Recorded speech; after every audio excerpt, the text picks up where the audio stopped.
going on, everybody? Welcome to the RBS Cinema Podcast. I know Kung Fu. Show me. This is Sparta! I'm thinking I'm back.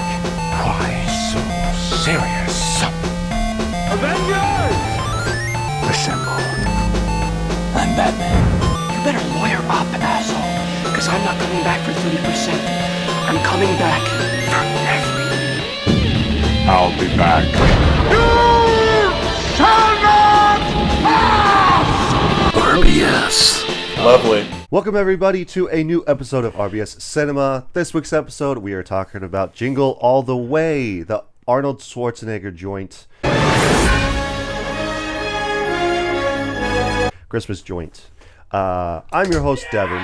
With me as always is co-host Jack. I'm still Jack. So, we decided to talk about Jingle All the Way just because we didn't really have a plan of a movie to talk about. So it was all like, you know what? Let's talk about Jingle All the Way. Just because that, one, it's a Christmas movie. So bundle up, get your hot cocoa, and warm up by the fire as we talk about Jingle All the Way here. But before we talk about Jingle All the Way, be sure to follow the show, subscribe to the channel. We're on YouTube, so you guys can watch us on there, as well as on Spotify, because I upload the videos onto there as well.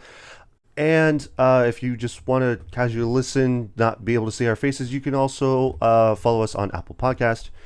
Be sure to leave a like, leave a comment in the comment section below about a movie that you guys want us to talk about. We really appreciate that. And what do you guys think about Jingle All the Way? Let us know. And be sure to share this around, because it would be really appreciative if you guys share this around. Have somebody that you know that likes movies or likes people talking about movies, or get some more insight about some of your favorite movies. I want you to tell all your friends about me. So, anyhow, got a watch list. I'm still trying to wake up. Sorry, my head's trying to wake up. Do you have a watch list for me, Devin, this week? I do. I have a few movies. Well, maybe a couple. But first on my watch list, I have Friendship. It's an A24 movie. It's got Tim Robinson and Paul Rudd. Oh, yeah, you were telling me about this movie. Yeah. It's pretty funny. I really enjoyed it. It's got that Tim Robinson humor for it. So when I went to go and see... I think I went to go see another K-pop live event at another theater. I went to the bathroom because it didn't start yet. I'm like, hey, I'm going to go pee. So I go to the bathroom, and then that movie was getting out for Friendship, and there was an old couple that was coming out. They were also going to the bathroom, and it was funny because the old lady just goes like, that movie was terrible. I said, oh, well, what movie would that be? She goes like, Friendship. And so she starts talking to me about it. She goes like, wait, were you in our theater? I said, no. She goes like, oh, okay, sorry. and so she goes like, don't bother wasting your time because it's not that good. And I'm like, okay. And I watched it, and I was just like, I understand where she was coming from, because this isn't her type of humor. Yeah. Because Tim Robinson has like a very niche way of doing his humor. In the movie, Tim Robinson and Paul Rudd, they become friends. Yeah. Right. That's the whole gimmick of the movie. What a concept that it's called Friendship, and they become friends. So so Tim Robinson originally gets like this package because the mailman ends up making a mistake, dropping off a package to his place instead of Paul Rudd's. So he goes over to Paul Rudd's. He goes like, hey, package was left at my house. Wanted to return it. Here you go. And he goes, oh, okay, cool. And then he's like at home, and his wife tells him like, hey, I invited you to go over to our neighbor's house to go and hang out. And he goes like, no, what if I have stuff to do tonight? She goes like, you don't have anything to do. This is also in the trailer where she goes like, you don't have anything to do. You just sit there every night. Like, go and hang out with your friend. And he goes like, well, I wanted to go see the new Marvel movie because I heard it's nuts. So he goes like, it's crazy. And I was just like that he shoehorned in Marvel in there. He goes like, I hear that like you're gonna pee your pants or something. So that's pretty funny. But also I just found like his wife's relationship to be weird because like she's still like, not to knock anybody that's like friends with their ex, but like she's friends with her ex. I don't know if it's her ex-boyfriend or ex-husband, but like he's a firefighter and his name is also Devin. So I'm just like, okay, that's kind of weird. Yeah. But he goes like, oh, like I wanted us to go see the Marvel movie. And she goes like, no, like my friend Devin. She doesn't say my ex. She says my friend. She goes like, my friend Devin invited me out for a couple drinks tonight. And I'm like, why? I'm all like, that doesn't strike you to be odd to be like, oh yeah, like Is it my supposed to be a ex- comedy It or is. okay? Yeah. And so she goes like, yeah, like my ex asked me to go have a couple drinks by myself with him. I'm all like, what? So her relationship with her ex is just fucking weird. But also her relationship with their son, because like in this exact scene, he goes like, oh, I got a plate of nachos, and like feeds her, and then like he goes like, all right, like I'm gonna take off and like I'm gonna go and hang out with whoever, or do something or whatever, and he goes to leave and kisses her on the mouth, and then Tim Robinson has the exact same reaction that I do about it. He goes like, you guys kiss each other on the lips? I'm like, what the fuck is this? He's like 16 or 15, and I'm like, what the hell is this? It's like I mean, Tim Robinson's style is more just like, what I understand is his just awkward, like It's awkward humor, and like it's a bit that goes on for too long that Yeah. makes it awkward, but then Yeah. it's also the thing where like especially later on that night, Paul Rudd is, or not even just later that night, like a few days later or something like that, Tim Robinson and Paul Rudd, they're hanging out, and a bunch of Paul Rudd's friends are all there too, and they're in their garage, and they start doing like boxing. So they have on headgear and they have on gloves, and so like they're just basically fucking around. Yeah. And the thing was that like it was Tim Robinson and Paul Rudd, and then so Paul Rudd like punches him, and then Tim Robinson goes down immediately, and they're like, oh, and he goes like, are you all right? He goes like, yeah, I'm fine.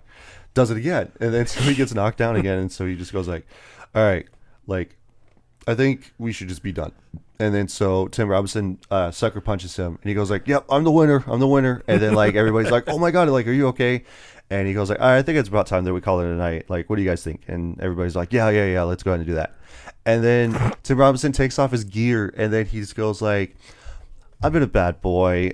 Like, I need to be punished. And then he takes a bar of soap that's in like a sink that's in the garage, and puts it in his, like, he grabs it and like he just holds it for a second, and then he goes like, puts it in his mouth after he looks at it. He goes like, I've been a bad boy, I need to be punished. I know my punishment. I messed up.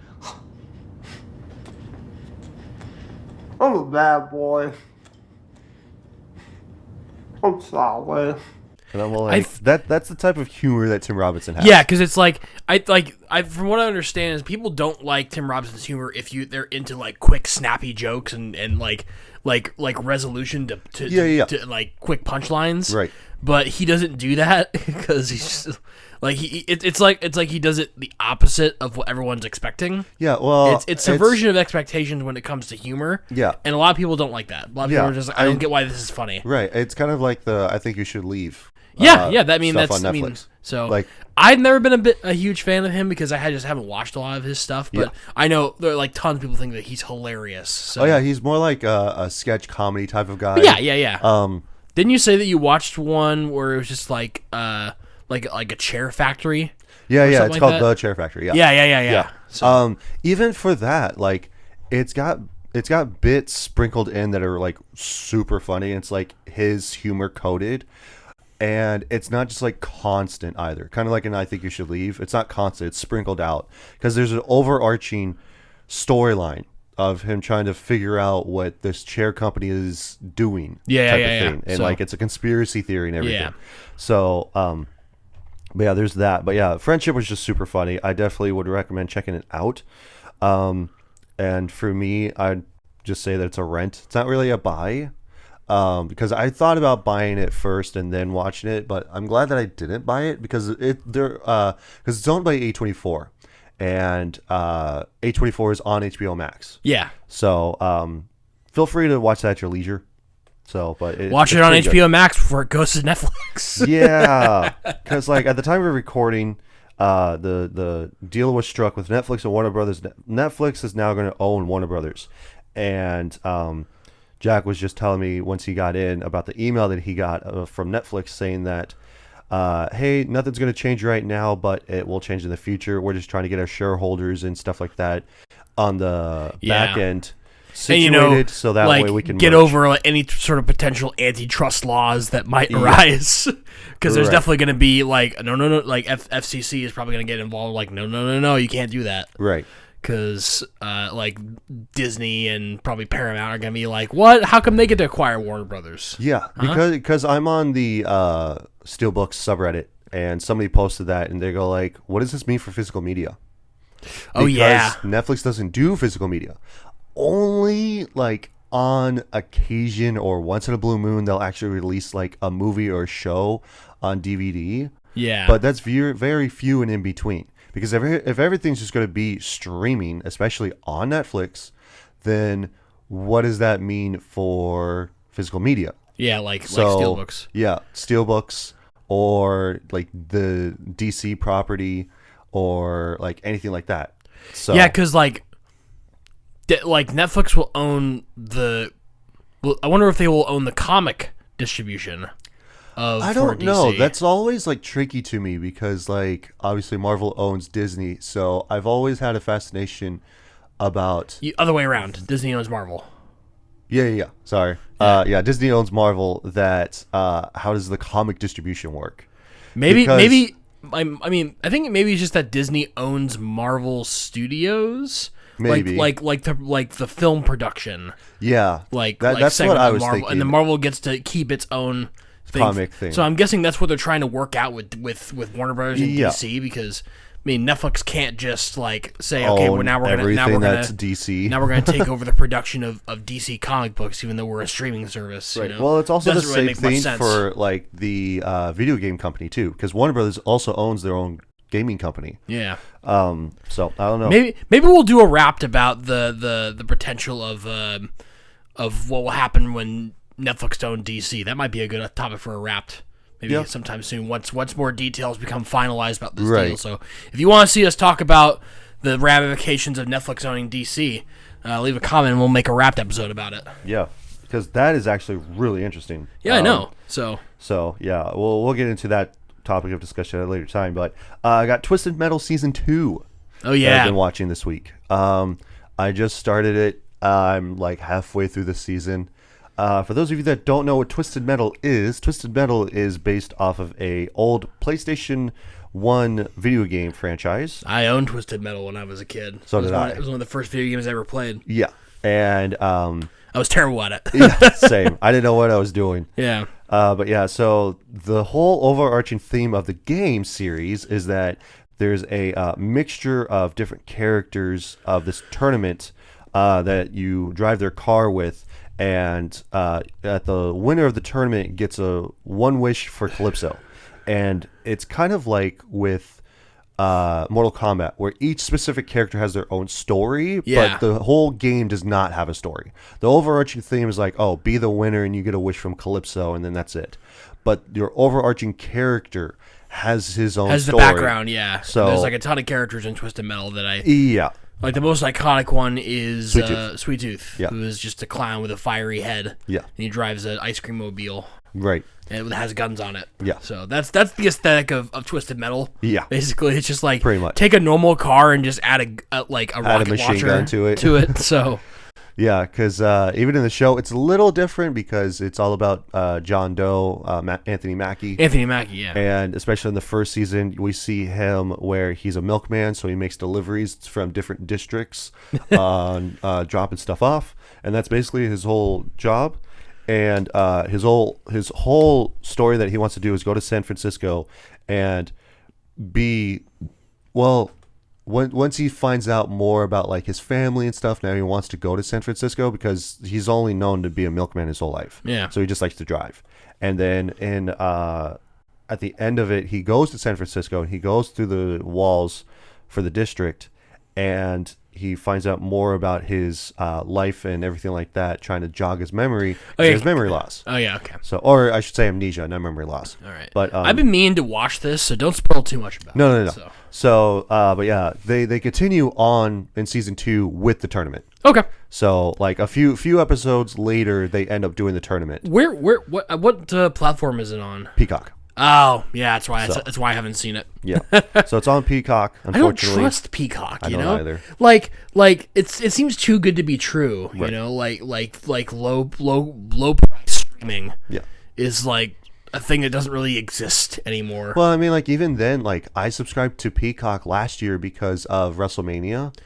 And like I wanted to watch WrestleMania, and I was like with my family and stuff, so I was just like, screw it. You know what? I'm very interested to see John Cena versus whoever at the time, and like I wanted to be able to see this and see what happens. Pretty sure that NBC owns Peacock. They do, yeah. So that's their streaming service. Because some NFL games are on Peacock sometimes during the year, which haven't had to watch one yet this year, but I'm pretty sure it's going to be coming up near the end of the year where it's like, oh, subscribe to Peacock in order to watch this game. It's like, that's stupid.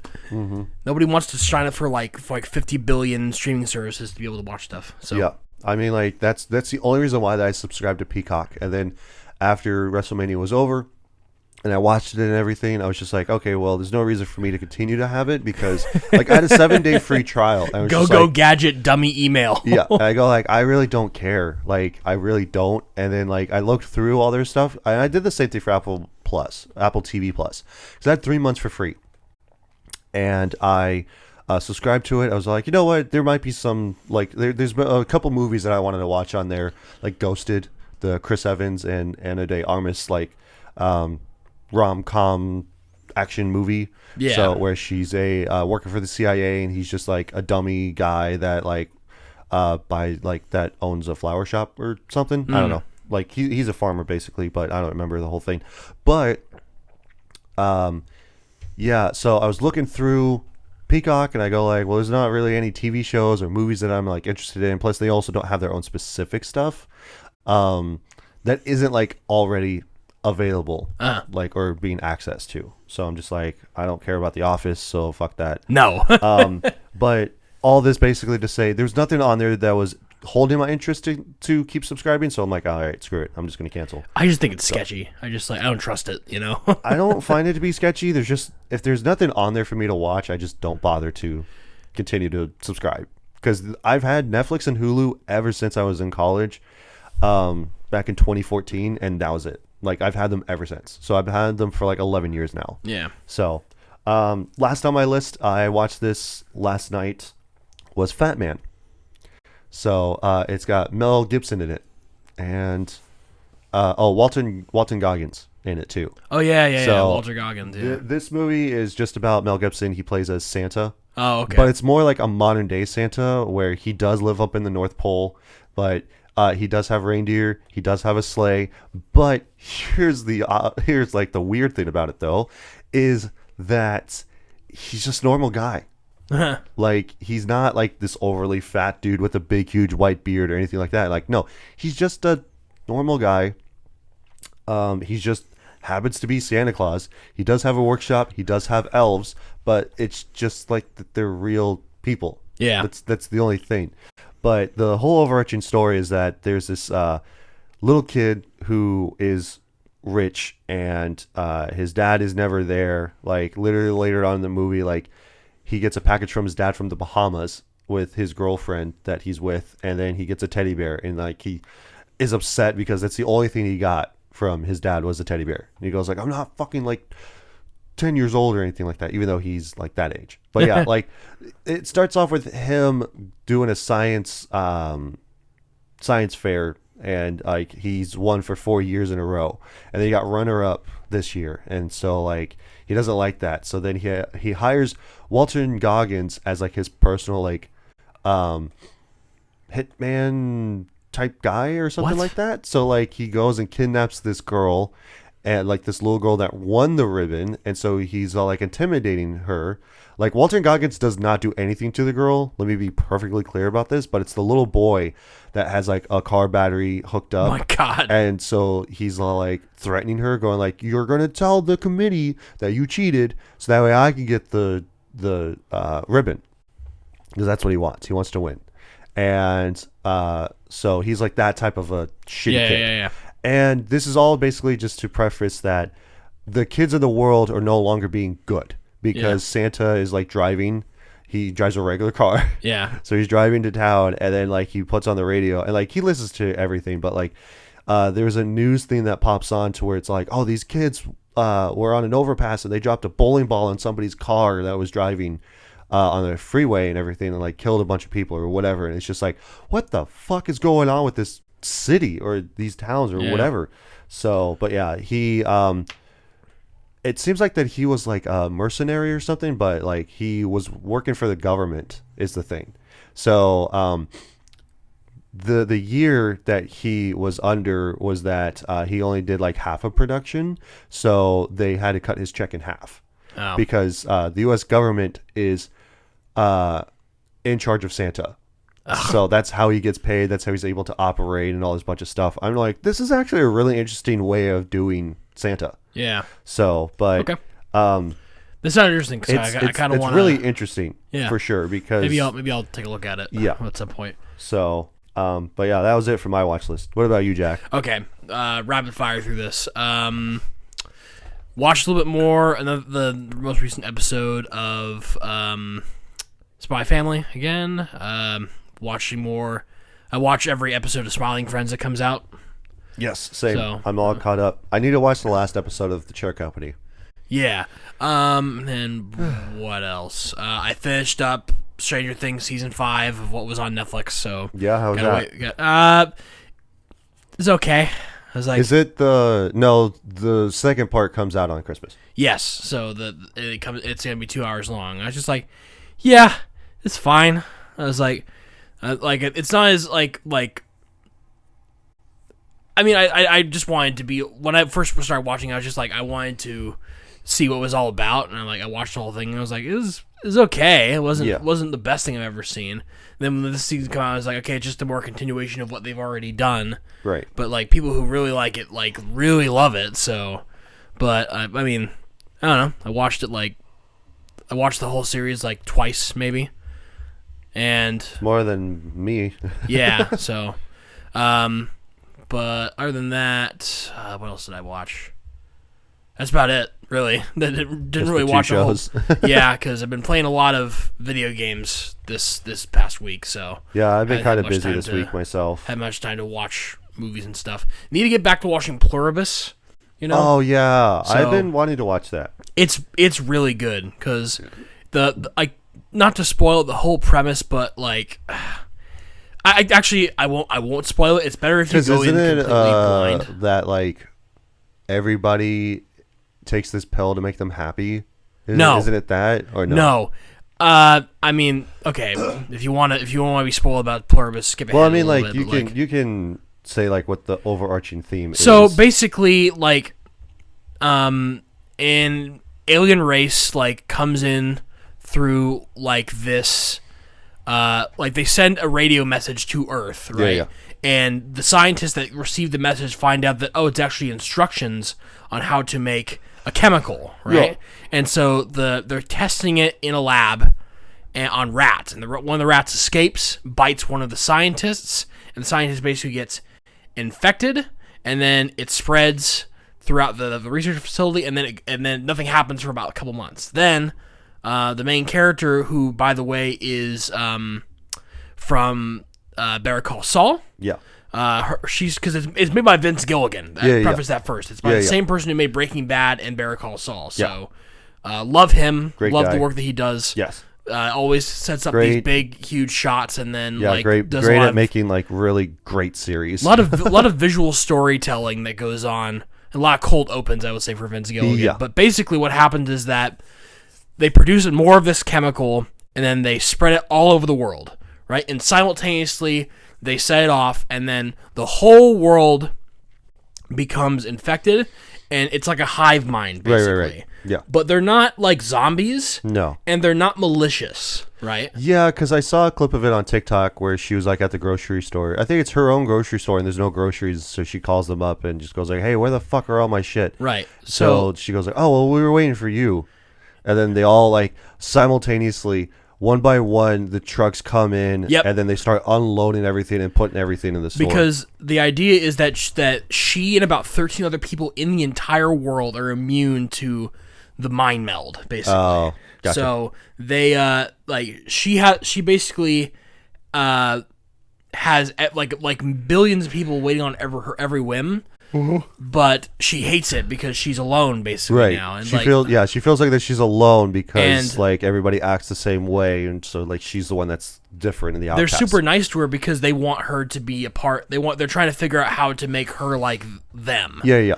But they're doing it not because like you know for a malicious thing. Yeah, they're like, it's so nice to be one mind, you know. And she's like, this is terrible. I hate this. Right. So this is weird because actually she lives in Albuquerque. Yeah. So which is so funny. Vince Gilligan loves shooting in Albuquerque. He went to Albuquerque once, and then he just goes like, you know what, this is actually a pretty cool place. I'm gonna make all my shows based in Albuquerque, New Mexico. Yeah, but it's really really good. Because at one point she jokingly asks like, you know what, can you get me anything? And it's like, yeah, sure, we can get you anything because we literally control the entire world, and there's no more peace and war. It's like, well, I want a hand grenade. I was like, okay. So she gives her a hand grenade, and it's like, there's no way you give me a live one, right? Pulls the pin, and then throws it, and then it explodes. And it's like, awesome. Why would you give me a live hand grenade? Because you asked for it. Because you asked for it. Yeah, it's like, would you give me a nuke? And we're like, we would weigh the pros and cons, but if you really wanted one, we'd get you one. That's awesome. So.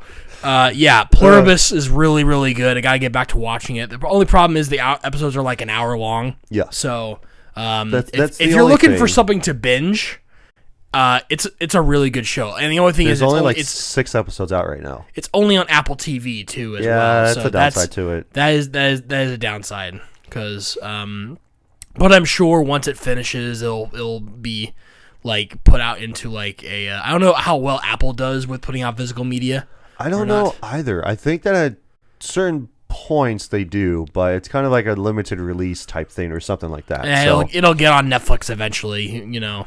Possibly. That's how it all works. Because I know that the last couple episodes of Better Call Saul were exclusively on MGM Plus. Yeah. Or something like that. Something stupid. And they finally brought it to Netflix. So yeah, I think that like there's some sort of deal, I'm sure, that those companies have to go through to be like, well, Netflix has like a bunch of like the AMC. Yes. AMC also owns their own streaming service. Yeah. Which everybody has their own that's fucking what it streaming was. service. It's AMC Plus. Yeah. Which is stupid. And so like they'll originally have it for a while, and then like, okay, let's go ahead and just distribute this out, like especially Netflix. It's like, well, we want first dibs. Here's your money. We want to have that control over the show, kind of like Breaking Bad. Yeah. So, and then they eventually added Better Call Saul and stuff like that. So, because Netflix also came out with their own movie of Breaking Bad. El Camino. Yeah, yes. El Camino. So, and I have that on Steelbook. Yeah. So, which when is I was first collecting. Yeah. So it's great. Anywho, that's my watch list. So. Great. Are we ready to talk about Jingle All the Way? Yeah, let's talk about Jingle All the Way. Cool. All right. Before we talk about Jingle All the Way, let's go ahead and get into the particulars here. So we'll talk about bare bones what the movie is about, who directed it, wrote it, started it, all that boring stuff, and then we'll actually have a more in-depth conversation about the movie. So, movie is about a father vows to get his son a Turbo Man action figure for Christmas. However, every store is sold out, and he must travel all over town and compete with everybody else in order to find one. Got director Brian Levant, writer Randy Cornfield. God, remember the time when there was only one writer and one director? Yeah, now it's like a whole team of writers, and then people working under those writers who are not like credited because they're part of their teams and all that sort of stuff. And then I'm only going to do like a handful of people that actually matter. Yeah. For the cast. So we got, of course, Arnold Schwarzenegger himself plays as Howard Langston, And then Sinbad, of course, is here. He plays as the mailman Myron. Got Phil Hartman. Phil Hartman is great in this movie. He plays as Ted, the what is it? The neighborhood bachelor. I have a lot to say about Mr. Ted. So do I. Got Rita Wilson, who plays as Liz, who's Arnold's wife. Got Robert Conrad, who plays as the officer Hummel. And we got Martin Mull, who plays as the DJ from the radio station. Oh. So, got Jake Lloyd, if he plays as the son Jamie. And if you guys recognize him, he is from Star Wars Episode 1. Yes, I had that same realization like midway through, and I'm like, oh my god. It's he was doing acting for a while, but then he ended up like getting in trouble with the law and getting addicted to drugs. So well, his career stopped. I mean, at least he did the Phantom Menace, right? Yeah. And then last we got Jim Belushi, who plays as the Mall Santa. So it's pretty much just about everybody that's in this movie. I was curious to see where Jake Lloyd like stopped. He stopped doing stuff in 2002 with doing the Star Wars video games. So he played as the voice actor in those games. But let's see. Last thing that he was in Reston Hawk Attorney in one episode back in 2001. So it's probably a young victim thing. or victim's son or something. Because like even after that, like he was in. Was his debut Jingle All the Way? Or? No. ER was his debut, but I think that like what shot him up into stardom was Jingle All the Way. And then George Lucas was like, Star I want Wars. that kid. Yeah, because that kid to play Anakin Skywalker. Yeah, because then after that, like he was just in TV shows and stuff. So, and then like Phantom Menace is like the only big thing that he was ever in. Because it looks like that the rest of it is just like TV shows. So he was just in Jingle All the Way and Star Wars 1. Speaking of Anakin, I've seen like footage of like Hayden Christensen now. Oh yeah. God. He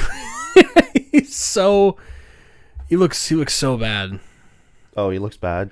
Or not, he doesn't look bad, just like he looks not like I will always have the vision of him as Anakin in Episode 3. Yeah. Revenge of the Sith. Right. Where he has the long hair and stuff. Yeah. And then like looking at him now, it's just like he was so handsome back then, you know?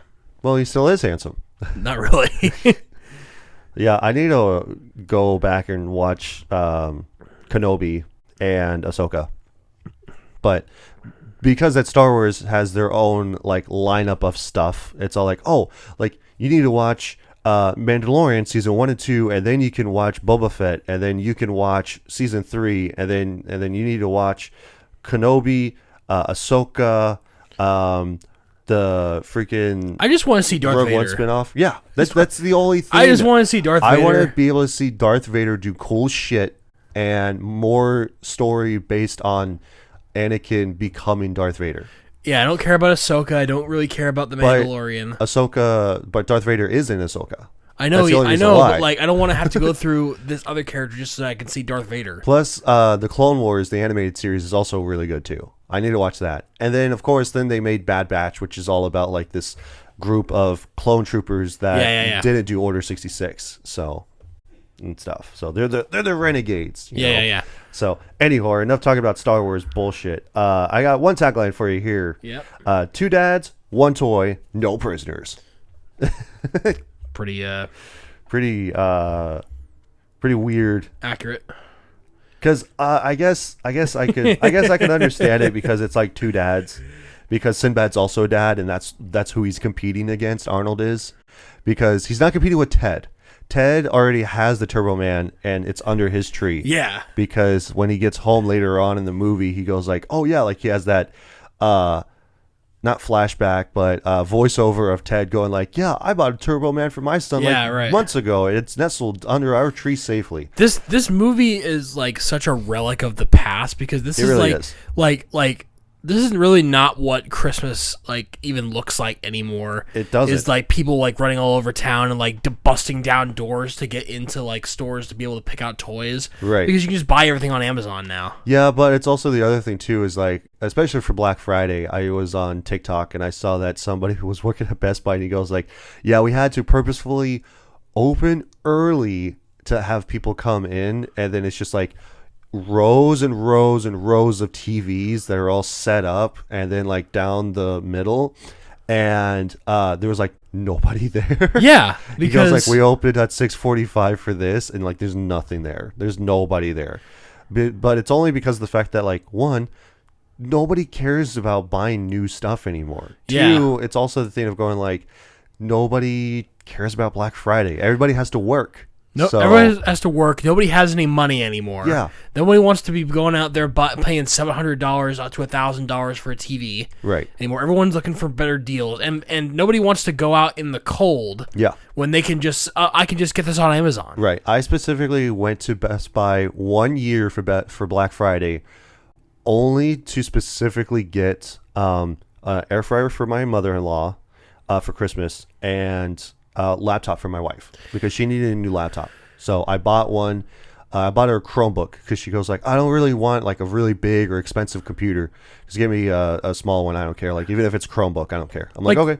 Always the purpose of going into the store, I feel like at first was like it's cheaper if you get in the store because that is the price of you leaving your house and going physically to the store and then waiting through crowds of people to be able to get what you want. But now you can just get the same deals that you can get now online. Plus, also with the handy tool of the internet and other people posting videos online and everything, people have now no longer, well, for the most part, no longer being susceptible to like their deals that they have because it's like, oh yeah, this is marked down 20% off, and it's like no, it isn't. $20 now. But then like people, especially at Target, people would take off the Black Friday deal, and like it's the same price. Like they didn't do anything to the price. They just went like, oh, here's your Black Friday deal. Like it's originally $50, now it's actually 20. It's price manipulation, basically. Yeah, that's what it is.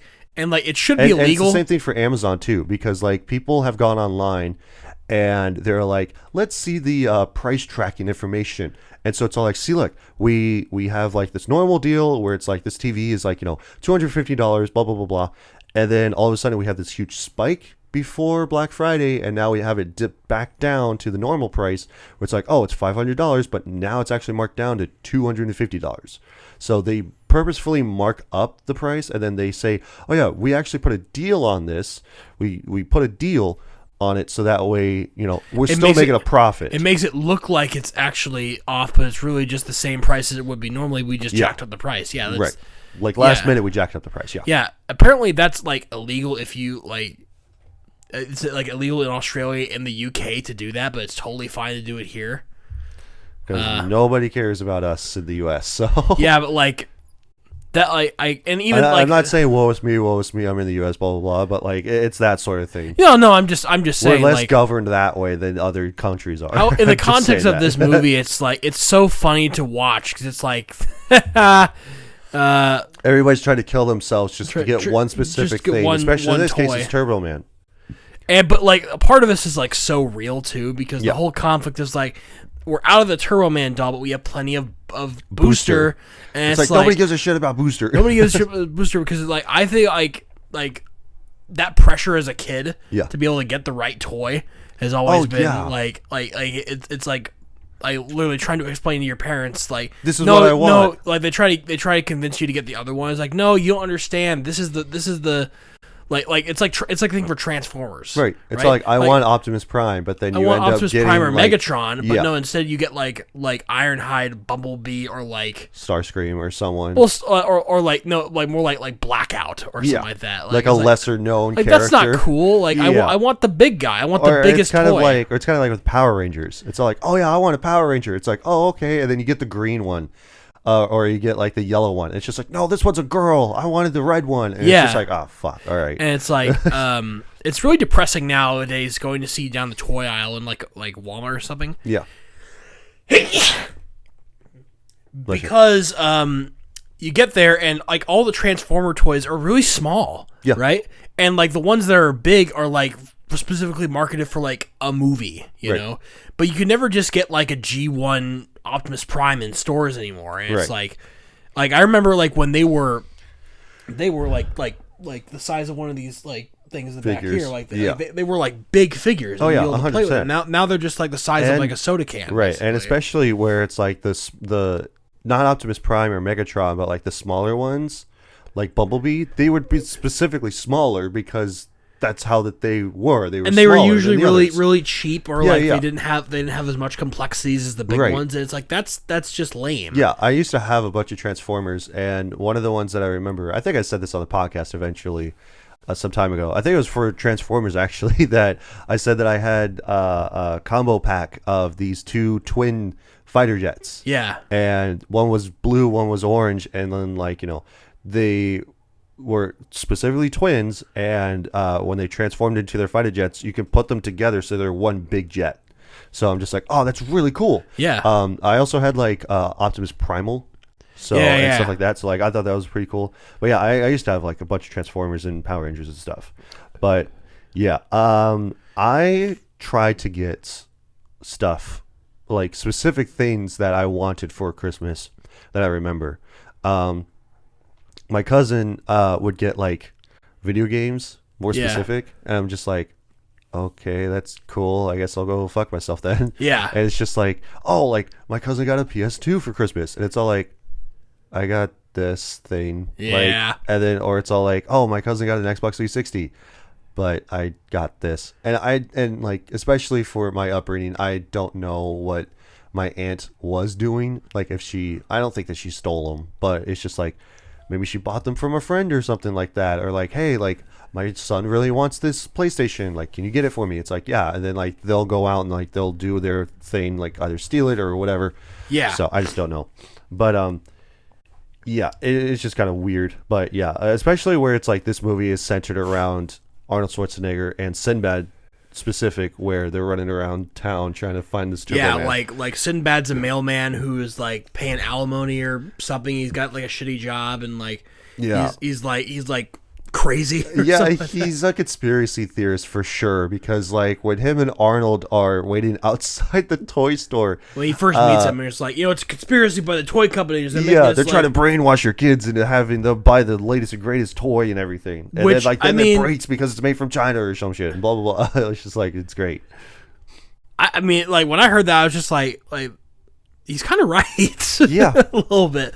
I'm just like, it's funny. Like probably back then it's like, that's ridiculous. And then nowadays I'm like, yeah, my kids are kind of being brainwashed at some point. Right. Have you seen how much like I'm scared to have a kid, because then like, the Paw Patrol stuff. Right. And, Well, it's like the influence that Paw Patrol, kids Coco have, Melon, because like, I remember when the whole craze, and it still is a craze of the Yeti, or not the Yeti, the Stanley Cups. Oh yeah. And so like, especially from a few years ago, the craze with Stanley Cups is that like kids wanted Stanley Cups.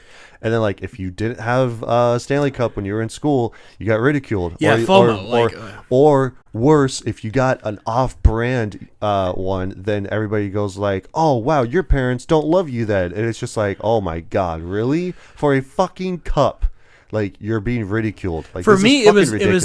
it was like when I was in school, it was like, do you have a smartphone? You don't have a smartphone, then you must be poor or something right. like that. Or you don't have an iPod, you have an MP3 player, like, Yeah. what? It's all like that whole thing. So that stigma certainly does still exist, of like that toys companies or like manufacturers or of like gadgets, stuff like that, will pressure young people into be able to get them, and to convince their parents to get them. Mm-hmm. Otherwise, they're going to be like socially ostracized for that. And that's terrible. Yeah, and it's like the same thing for watching TV shows or movies where people are like, oh, like, you should watch this, and it's just like, oh, okay, and especially like brand new, like Stranger Things. It's like, you don't watch Stranger Things? It's like, no, I don't. And especially now where it's like less ridiculed, because it's not like, oh, it's the biggest and greatest thing ever. I feel like that's slightly different though, because like watching is more of like an experience. Yeah. Whereas like owning a toy or getting a new shiny like piece of technology is owning a thing. Right. And the thing is physical, and people can see whether or not you have it or not. Yeah, but that's true. With watching a show, you can lie and you can say, It's like, oh yeah, I've seen that. yeah, like, I've seen it was that. really I was like, good. I know what you're talking about. And like, yeah, they could like quiz you about it, but like people will know whether or not you have one or not. Yeah. Right? Because like if you don't have one, then they'll ask you to show it to them, and then if you say no, then you don't have it. So I've got the new PlayStation 6 at home. Like And- my dad works at like Nintendo. having a Game Boy or a Nintendo DS or something like that, like when you were growing up, or like nowadays it's like do you have a Switch? Do you have a PS? Do you have PlayStation? Like are you playing this game and what's Right. what's stuff like that? Like for me, it was like I had to have the same Pokemon games that my friends were playing, Right. Because I was like I'm missing out because those games were. It's like back when Pokemon games were Oh, actually yeah. really good. Right. So because like we had to play together. So if I don't have that, then like crap. I was like, hey, please, I need money for a DS. I need money for a little DS cartridge and stuff like that to be able to play it. Yeah. So, but. Back to this movie. Yeah, I was gonna say, let's get back on Sorry. track. Side tangent about I mean, Christmas stuff. it's talking about the themes of the movie and stuff like that. But Yeah. like at its core, this movie is like a funny, like slapstick comedy movie starring Right. Arnold Schwarzenegger. Yeah, So. the thing that I loved was in the beginning when he's talking to all of his customers and like he tells them all, "You're my number one customer." Like it's so great. You're my number one customer. Let's get one thing straight as well. Arnold Schwarzenegger is not a good vocal actor. He's not. He doesn't give a very good acting performance. No, because like he's done comedies before, like especially before this, he did Kindergarten Cop, which is great. That's a great movie. But and he just goes like doing the whole slapstick thing. It's just like you wouldn't really picture Arnold doing that, but I think he wanted to branch out to have more cadence with his career. See, So- the roles of like when he was playing in Predator and Terminator make more sense for him because he's a big hulking guy. Yeah. And at least with Terminator, he doesn't have to speak a lot. Right. He just has to do more of the physical acting, right? Yeah. But like with this one, it's like you can tell that he's not really giving it his all when it comes to delivery of certain lines. Right. But like if you're watching this movie to get like fantastic Acting. acting performance from Arnold Schwarzenegger, you're not going to find it. No. But I still found it funny at certain points when watching him because there's like a lot of physical like people get like the shit kicked out of them in this movie. Right. So. Yeah, because I love this movie, but one of the things that I loved was so let's talk about Ted. Yeah. Okay? Oh yeah. Especially where it's all like he because Arnold is supposed to go to his son's Karate class because he's going to go from a yellow belt to a purple belt. Yeah. And he misses it, but Ted is there with his wife next to him, like recording because his son is also there. He's divorced. Well, yeah, I Or know that. he has No, I'm saying that he is with Ted's with he's Arnold's there. wife. Yeah, he is there with Arnold's wife. Yeah. That's what I meant. Yeah. Okay. But yeah, so he's there, and then like there's these moms that are surrounding him, and so like one of them is behind him, and she goes like, "Hey, I wanted to thank you for fixing my whatever." And then like there's and he goes like, "Oh yeah, no problem, anytime." And then like there's another woman that comes up to him and goes like, "Hey Ted, I have a porch light that's out. Like maybe you can help fix it." And he goes like, "I got the tool just for the job." And then so it's alluding to the fact that he's fucking all of these neighborhood That's moms. exactly what I was thinking. I So- said that out loud. This guy's fucking around. Especially for the fact that he just pines over Arnold's wife. It's very creepy. And so like he's always hanging out with her, and like especially later on when he goes over to the house and she's like baking cookies and stuff, and he just goes like, "Oh yeah, like don't worry, I got this. Go And take a so shower Go take and a shower, and I'll I'll- watch the kids, and I'll do the cookies." And like he wraps his arms around her and then takes her Yeah, apron and then off like and puts he it on rolls himself. his eyes. He goes like, "Oh my god!" And then like because he's like hugging her, Yeah. just to take the apron off, and then especially where she's gonna tell him how to bake them, and he goes like, "Yeah, I got it. Sugar cookies, bake them for 20 minutes at 350, and like all this bunch of stuff." And he goes like, "Don't worry, Ted's got it." And he goes like, "Up until golden brown, like whatever." Yeah. And it's only because of the fact that like I feel like that he probably cheated on his wife, Yeah. and then like she left him, and then now he just goes like, well, now I can just fuck around with whoever I want. Yeah, because he has a son who's also like spoiled brat. So, Yeah. but like it's so funny to me that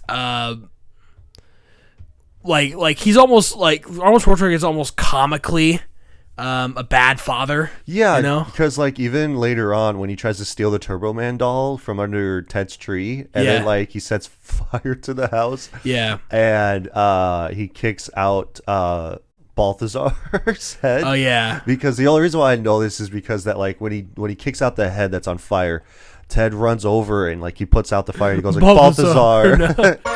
Balthazar. Like, but it's funny because him and Arnold's wife, they run into the house and they go like, "What are you doing?" And so he was like, "It's not what it looks like." He's holding the Turbo Man doll in his hand, but Ted, like they both leave and Ted goes like, "You can't bench press your way out of this one, buddy," and like walks out. And I'm just like, That's okay. real though. It is Like because Arnold's like still pretty big. He's Yeah. not big as Mr. Olympia era, but like he's still a pretty big guy. Yeah. So Because like the thing about it is like well, you don't feel bad for Arnold Schwarzenegger as you character. really at don't all. because he's kind of a shithead in the movie because like he lied to his wife saying that he bought their son a Turbo Man doll like weeks ago, but he never did. But because he was too busy working, and that's why. You never really see him as like, oh, I'm like being an asshole. I'm more so. No. He's just really stupid. Yeah. You know. Because like especially when they go to the mall and the toy store owner or manager is all like, okay, we're going to give each of you a ball that corresponds to a number, and you guys will form an orderly line, and you guys will get one at a time, and this way it'll be a lot better. And then like because that the rules of supply and demand, the Turbo Man has actually gone up in price and doubled. Yeah. And then especially Sinbad goes like, "Hey man, that's not fair. Like fuck you, buddy. It's rigged." Yeah. And he just a mob of people of parents basically, especially trying to... where it's all like this is how it would go for a normal worker. Would be like they have the two workers, they have the basket of balls and like they're just giving them out one by one, and then people started grabbing them and they're like, And you know what, like, they look at each other and they're like, fuck it, and then they just throw out the balls and just like then they're just climbing all over each other to get one ball. And especially where Arnold, like Sinbad takes his ball and he goes like, he got two, and then they all Get tackle him. And then the ball goes bouncing through the mall and then lands into this little girl's lap. And so like she takes it. And so like Arnold's chasing him chasing her all through the store because she's walking around. Well, and then, they're through like a play place. Yeah, and then he gets like, down. He goes down the slide, and then he goes like, "Oh, look what I got! I got a shiny red ball." And he's in a ball puts- pit. Puts it in her mouth, and it's like, And so he goes like, "Give me the ball!" And so like then the mom shows up, starts "You beating pervert!" her. Yeah, he goes like, "I'm not a pervert. I'm not a pervert. I just want the ball. I just want the toy." Like, it's so great. But yeah, let's go back to the cookie scene because like this is the most like perfect thing that is more based on this movie is the fact that he just goes like, "Put the cookie down now. Put that cookie down now.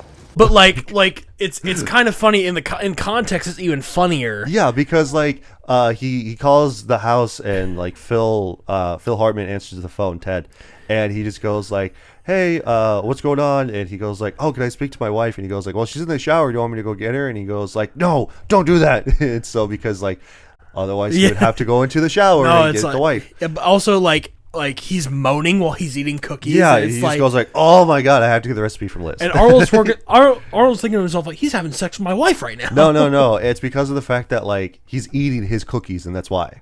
That's no, the thing.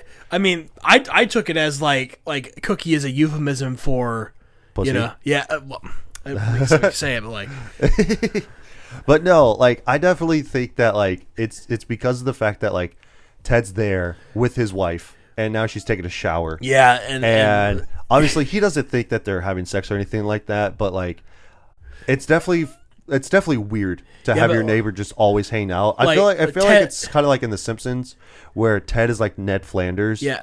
But more of a elegant bachelor instead. Like Ted is evil Ned Flanders, I feel like. he gets around the neighborhood for sure. Yeah, so he's he's like the handyman that fixes shit. Ted like puts up lights on his house when he didn't want to, and then Ted, well, he was just like too busy to do. Yeah, and Ted like bought a reindeer for his kid. Yeah, right. Well, apparently he like either knows or owns or something like that, like a reindeer ranch or something like that. Yeah. So because then, like, he goes like, oh, like what are you gonna do after Christmas? He goes like, well, there's a deer farm. I know ranch that will take them in or something. And then like that. they're like there's a pack of wild deer somewhere, and they're gonna take him in. They're gonna treat him as his own. And I'm not sure that's how it works. No, I don't think so. But I love this scene where it's the cookie scene because like. He just goes like, those are my cookies. Oh, Howard, excuse me, but your wife's cookies are out of this world. Who told you you can eat my cookies? Those are my cookies. And then he just goes like, oh my god, like he takes another bite. He goes like, oh my god, it was so great. And he goes like, put the cookie down. Put that cookie down. Now. And I'm like, that's what so great. That's what it's from. Yeah. Put that cookie down now. That's like the two biggest things that I always remember from this movie specifically is. Those are my cookies. Like, it's great. One of the things that stuck with me is like how much like his son is correct about everything that he's been doing. Yeah. Right. It's like he has every right to be upset. Oh, 100%. Because like even later on in the movie when I don't get it. Why my son so mad at me? Yeah, he just goes like, oh, like he calls him up or he calls up the house and he goes like, hey, put your mom on, and he goes like, no, you never keep your promises and blah blah blah, and he goes like, oh fuck. And then especially when they're at the diner, him and Sinbad, and so they start having a heart to heart, and so he goes like, Sinbad goes like, yeah, like we do everything, tried to do everything for our kids and everything, but like, you know, we end up screwing it up. Yeah, like the one time in the year that we try not to screw up, we still screw it up. Which is like, when you have kids, that'll probably hit a lot harder for you. Yeah, because it's like, oh yeah, shit. Like I try to do as much as I can, but I always seem to fuck it up somehow, some way. So and there's a like the diner scene, like Sinbad talks about how my dad didn't get me this specific like BB gun or something like that, and it's like, it was like a toy that's gun why or I am something. how I am now, and then he turns into his son, and he goes like, this one's for you, Dad, and he takes a swig. He just goes like, I have to get him this toy, like otherwise he's gonna end up like him, because Sinbad calls himself like, oh yeah, because I never got that toy, I turned out to be a loser. Yeah, and it's like, just because you don't have a toy growing up doesn't mean that you're gonna like become a loser or anything. Like, jeez. It's not that serious.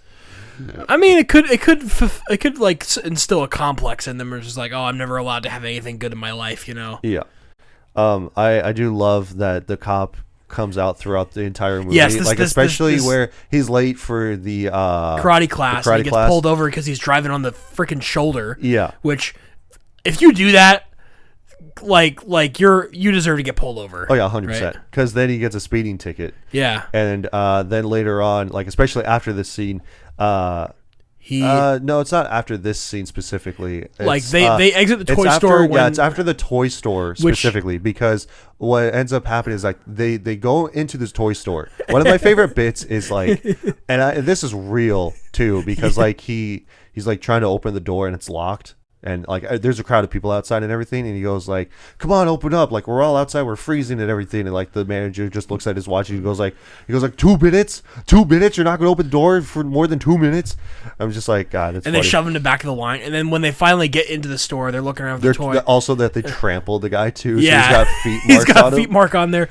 They finally like they're like, one guy gets thrown into a shelf. Yeah, and like the whole shelf. Oh yeah, collapses. he's like climbing the shelf, like, and oh so my like God. I think it was Sinbad. He knocks into him. He goes, "Excuse me," and then just like he falls down and shit. Like it's definitely slapsticky for sure. And but by the time they finally look, they where get to the the section, and then like the Turbo Man is sold out, but they have Turbo Booster. Man. And then he just goes like, "Where's the Turbo Man? Do you have any more Turbo Man dolls?" He goes like, "Do you have any Turbo Man in the back?" And they just laugh in his face. Yes, I'm trying to find a Turbo Man doll. Me too. Do you have any more in the back?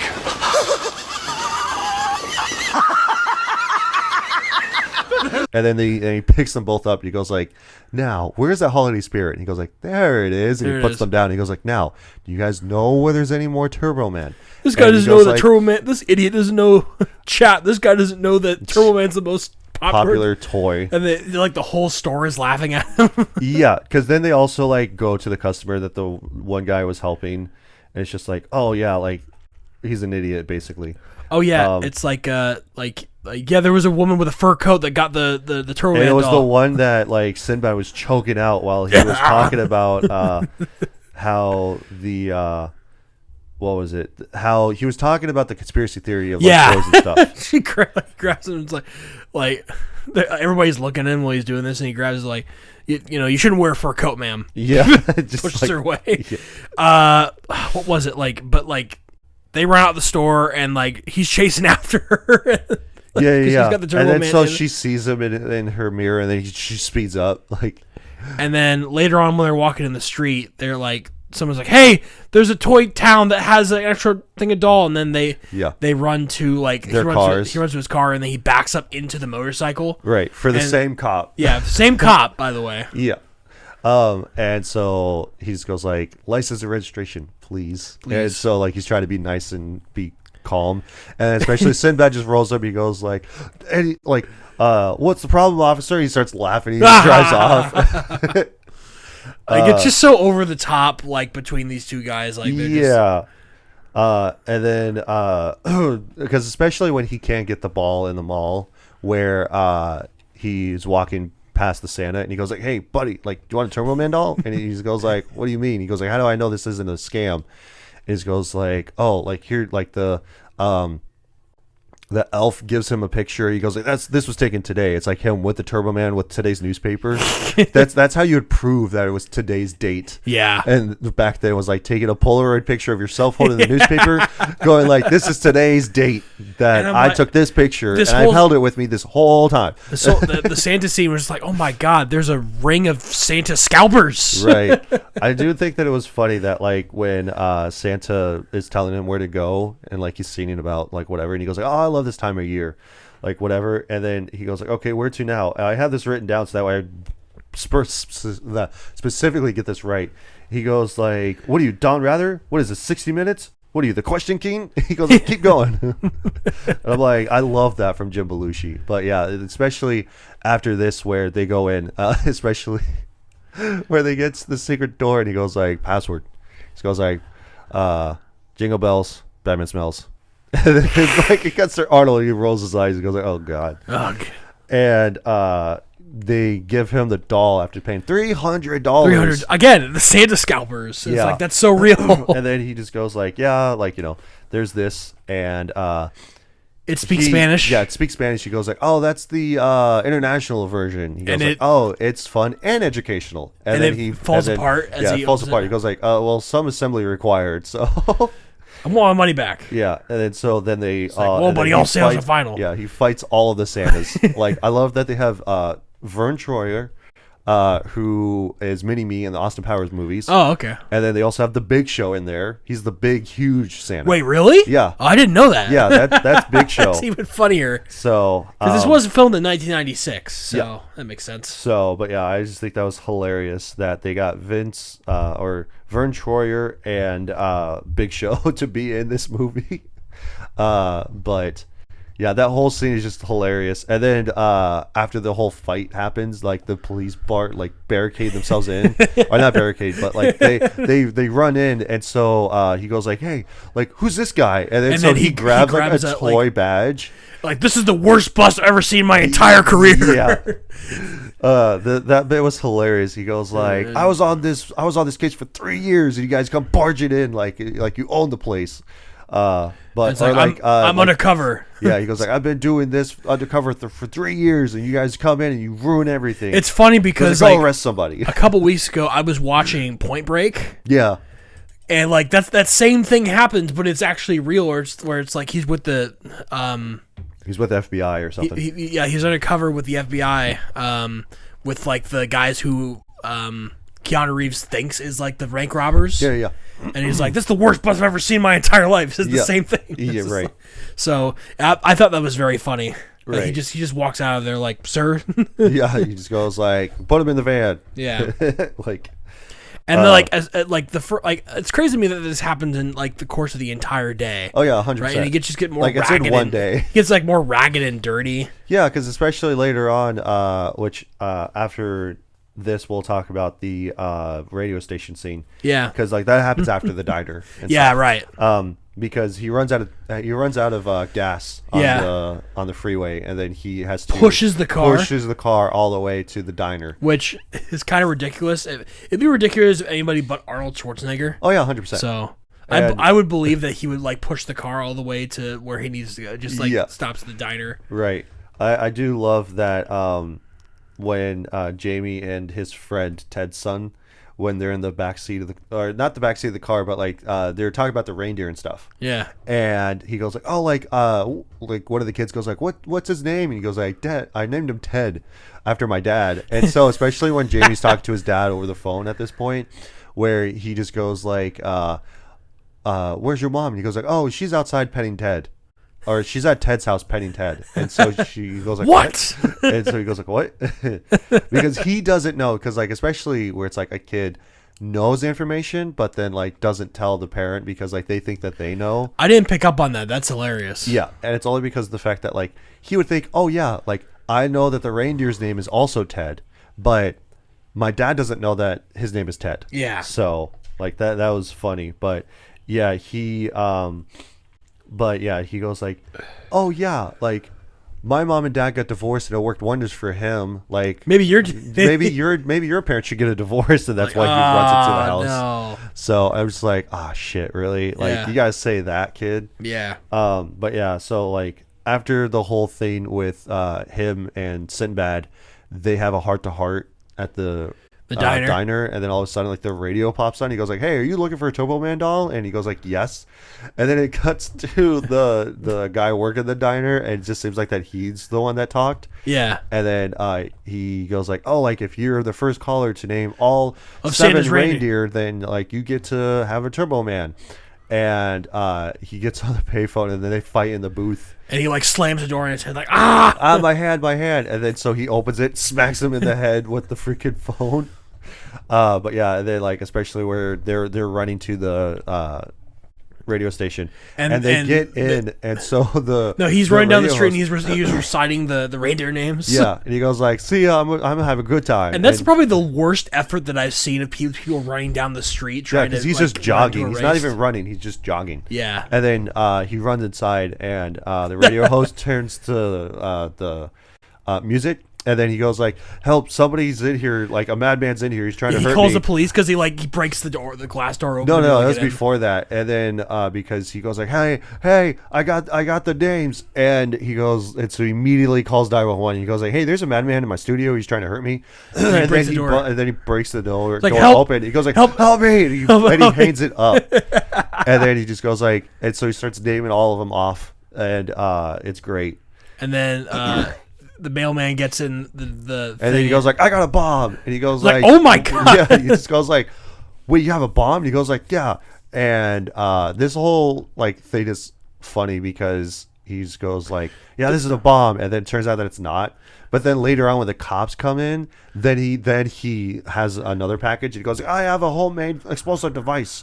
I have a bomb here. And he goes like, back up. And so he gets in the elevator to leave, and he goes like, ciao, baby. And he leaves, and the same cop that's been going after Arnold this whole time, like grabs the package, and he goes like, "Well, I've been on the bomb squad for 10 years. It's not like, a bomb. We've been duped." And then he rips it open, and it finally explodes, and it cuts to Arnold being outside. And you just see the screen shake. Yeah, and he just goes like, "Oh, what the hell?" And then even Sinbad was running in the building, and he goes like, "Wait, that really was a bomb? We're living in a sick world with some sick people." Just a sick world we're living in. Sick people. And then it cuts back to the cop, and he's just like cartoonishly smoldered. And then like one of the deputies goes like, "You're on the bomb squad for how long?" And then he falls over because of course he can't just explode. So, but yeah, we'll cut to the end here. Because like there's not really much that happens. We already talked about him breaking into Ted's house, trying to steal the doll, and then like gets found out about it and whatever. But like this is when he punches the reindeer though. Yeah. And stuff. Then we cut to the parade Yeah. the end, and especially where Arnold finally comes in and he just like gets bombarded with people and just going like, "Hey, like you're finally here," and dresses him up as Turbo Man. And this whole fight was actually pretty cool because Sinbad is also the bad guy, and they play it just like in the first thing that opens up with the Turbo Man fight that because Jamie's watching. The first thing you see in the movie is just like a TV show of Turbo Man. Yeah. The whole Well, it's thing. kind of like Power Rangers-esque type show, it seems like. But they do pretty much like almost verbatim of what they do in the show. So, like how Sinbad has like the flying punching hand, and it flies back, and he just goes like, Turbo Man, use your turbo discs. It's like turbo discs, and like especially where he goes like, oh yeah, like the guy that set him up with the suit, he goes like, oh yeah, like you got a voice modulator, so nobody's gonna know who you are and stuff, and like especially where he's got to pick out a kid. And Booster's all like, finally you're here. I've been sweating like a dog in a Chinese shop here. At a Chinese restaurant. Like, come on, let's go and do this. And when he gets knocked off, he Sinbad goes like, nobody likes you, Booster, and like uppercuts him. And then all the kids start beating him up. And so they're all like, nobody likes you, Booster, fuck you. Like, boom. You know what? Nobody likes you, Booster.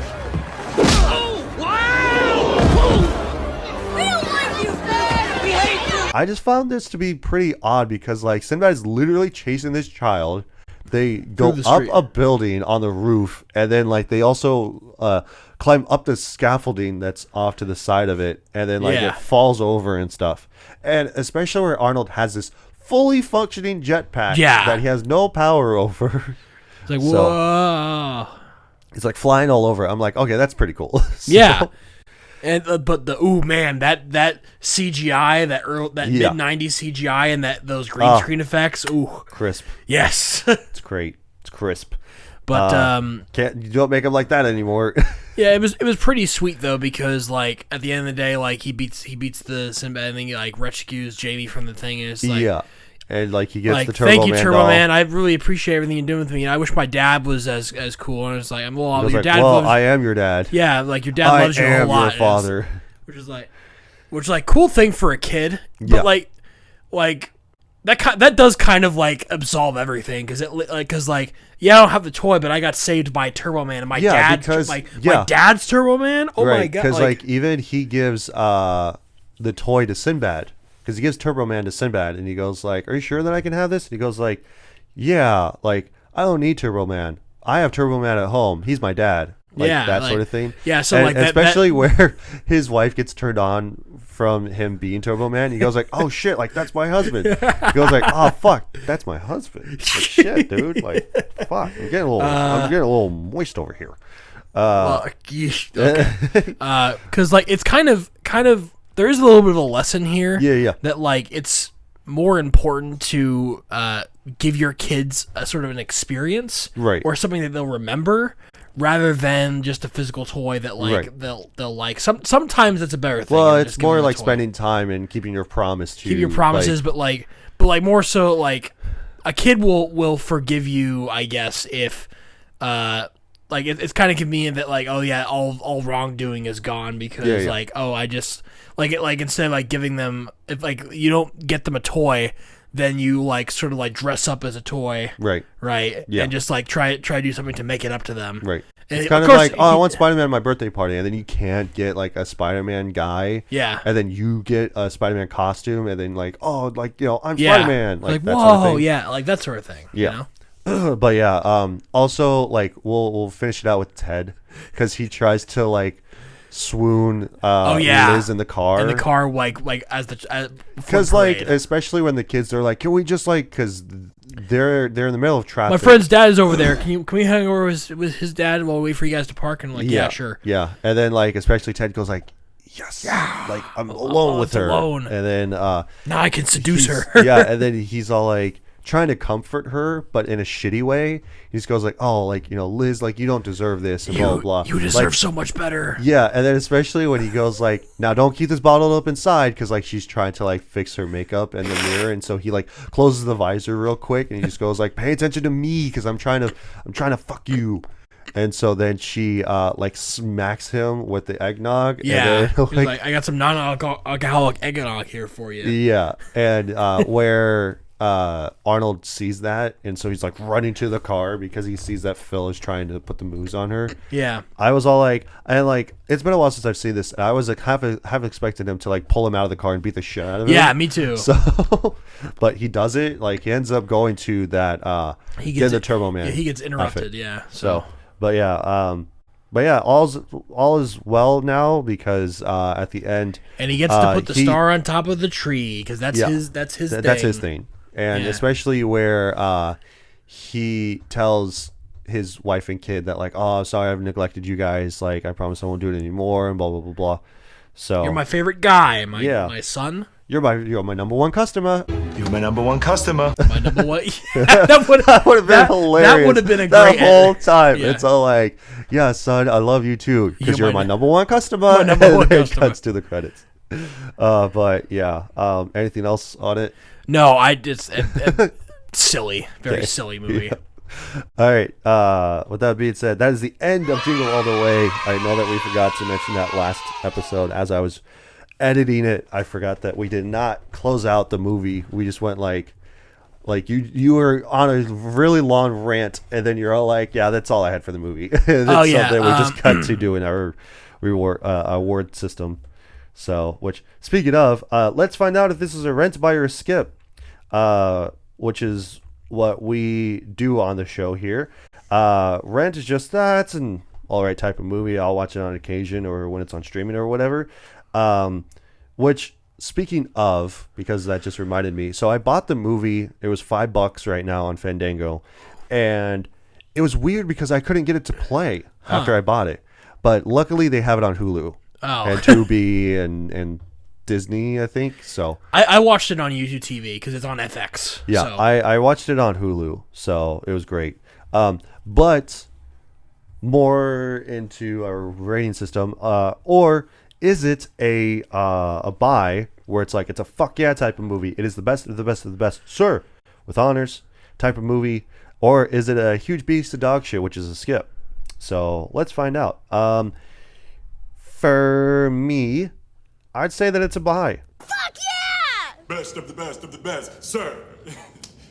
With honors. Just because that like it's a really good Christmas movie. I feel like it's like a slapsticky movie. It's got Arnold Schwarzenegger in it. It's got Sinbad. It's got Phil Hartman. Phil Hartman is great. Rest in peace, Phil Hartman. And like you just don't get this type of comedy anymore, especially in like a Christmas movie. I don't care what other people have to say about Arnold being in this movie because he's fucking hilarious in it. Is the acting great? Not really, but it's a Christmas movie, so nobody gives a shit about that. If it's a Christmas movie, everybody cares about the overarching like theme of it, of going like, well, is he going to change his ways by the end of the movie? Is he going to be able to get the toy at the end? Like, what's going to happen? And then it's just a really long, convoluted way just to have the dad just being like, oh yeah, like I know I've neglected you, and like now I realize this, so I'm a I promise, father, but I'll do better. Yeah. But yeah, and especially where Ted comes back in and like grabs his son, and he goes like, Dad, like.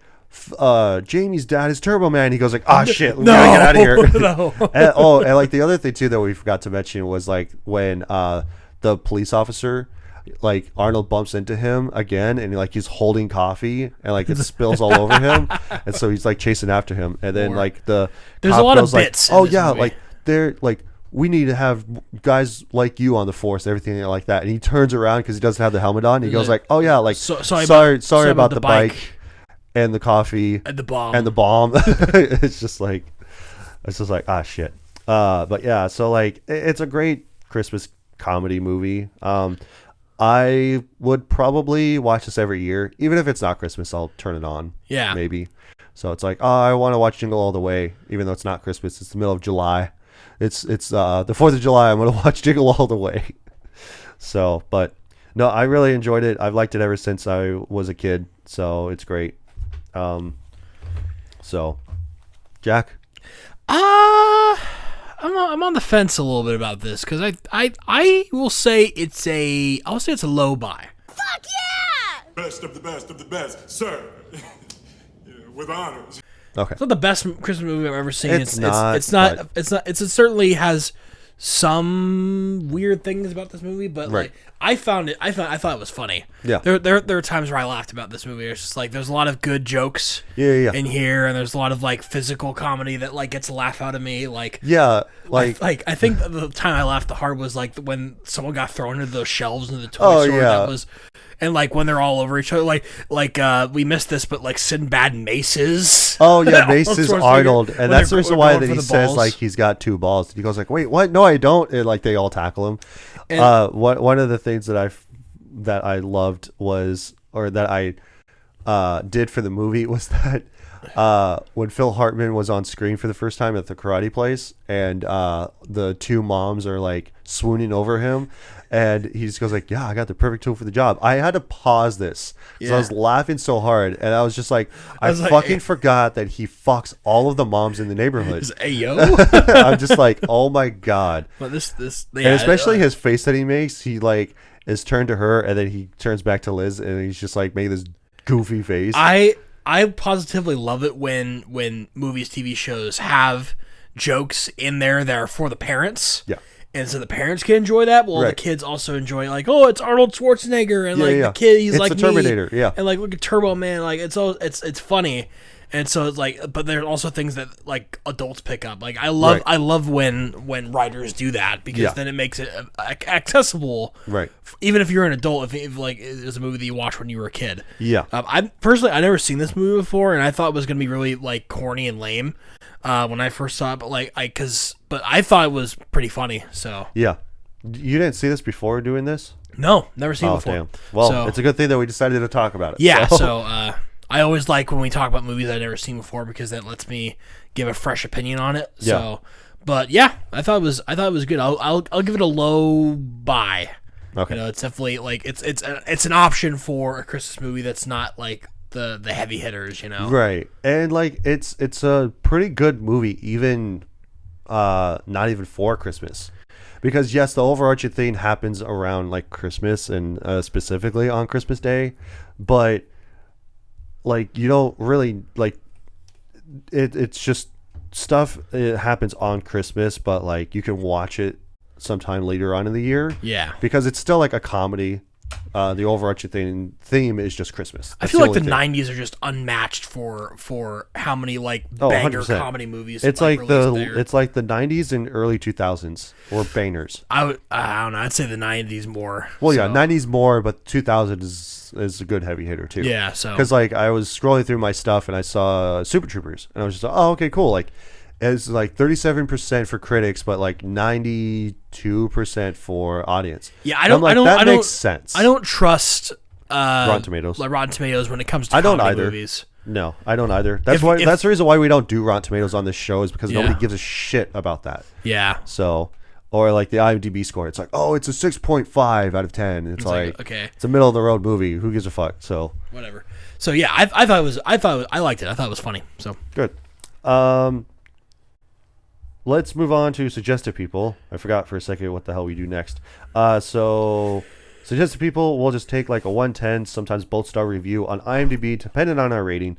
So in this case, we did buy for the most part. So we're gonna do a 1-star review on the movie, see what other people have to say about it. So I have one where they said it's way too violent to be a family movie.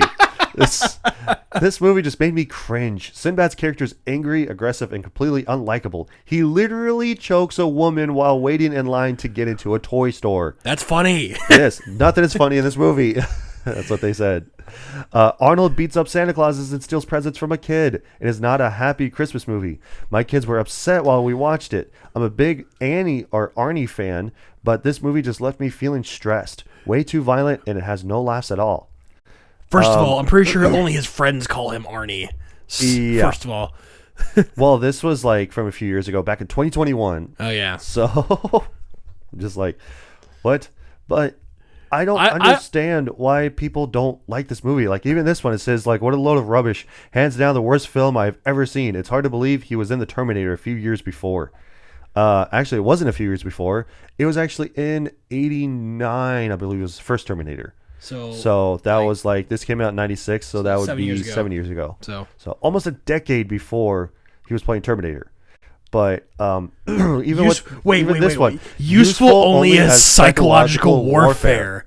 What the hell? I always tend to have a Whipping Boy movie every year. This movie is so bad that I hold a grudge against it for whatever time or money I spent to watch it.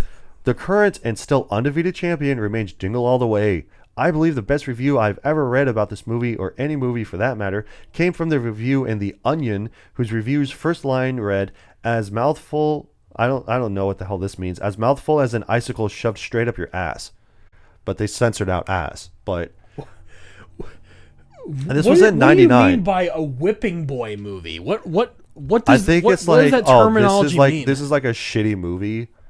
So I don't know what the hell they mean by Whipping Boy movie either. Only so. it's not that it's not that deep. It's not that bad. It's not really.